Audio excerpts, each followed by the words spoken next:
All right, welcome back to All This Math. This is Professor Parker.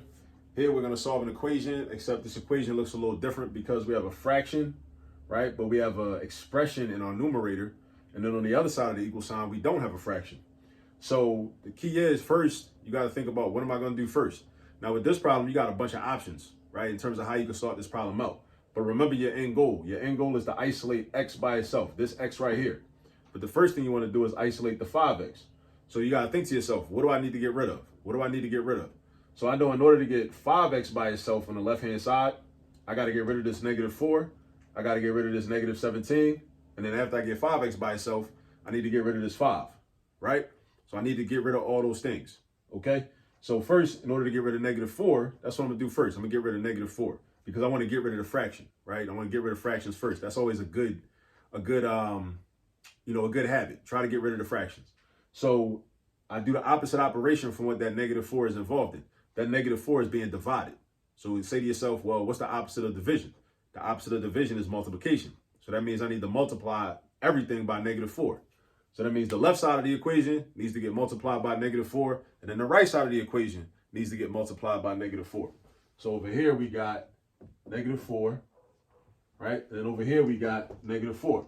Now, when I say -4, I'm thinking of -4 as a whole number, meaning I'm not just multiplying the denominator by -4, I'm multiplying this whole fraction by -4, almost as if it was -4 over 1, -4 over 1. But I'm not writing the over 1. That means the -4 gets multiplied by the numerator, because if -4 was written like a fraction, you'd have -4 next to the numerator and you'd have a 1 next to the denominator.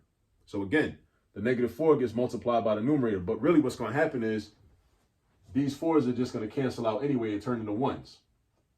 So that leaves you with 5x minus 17 is equal to positive 28. 5x minus 17 is equal to positive 28, right?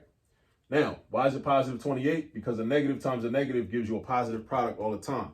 And we have to know our multiplication facts, right? We got to know 7 times 4 is 28. Now, I need to get rid of -17 and 5. -17 and 5. -17 and 5. How do I get rid of -17? I do the opposite of subtracting 17. The opposite of subtracting 17 is adding 17. So I do plus 17 on the left side. I do plus 17 on the right side. Boom, boom. Bring the 5x down. What's 28 plus 17? 28 plus 17. In my head, I would do 20 plus 10 and get 30. Then I would do 8 plus 7 and get 15. 30 plus 15 is 45. So I got 5x is equal to 45. I got one more step. I got to get rid of this 5. Got to get rid of this 5. How do I get rid of 5? 5x means 5 times x, which means that 5 is involved in multiplication. So I always need to do the opposite operation to get rid of something in algebra. So the opposite of multiplying is division. So that means I got to divide this by 5, and I got to be balanced. So I can't just divide by 5 on the left. I got to divide by 5 on both sides. So I got to divide the 45 by 5. Boom, boom, 1, 1. They turn into 1s, leaving me with just x. Why is it just x? Because 1x over 1 is the same thing as just x, because 1x is the same thing as x. And anything with a 1 for a denominator means you don't need to write that 1. So it means it's the same thing as saying x. 1x over 1 is the same thing as x. You got to memorize that. Now, what's 45 divided by 5? That's 9. 45 divided by 5 is 9. Now, how do I check my work?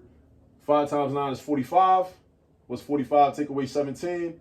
45 take away 17, I'm doing 45 minus 20. That's going to give me 25, but then I'm going to add 3. That's going to give me 28. 28 divided by -4 gives me -7. That's proof that my answer is right. So x equals 9. All right? Now, I did a bunch of steps here. If anything confused you, run the video back. Run it back. All right? Notice how I got rid of -4. Notice how I got rid of -17. Notice how I got rid of the 5. All to get x all by itself and solve and find out that x is equal to 9. And always check your work. All right? Go practice these. I'll see you on the next video.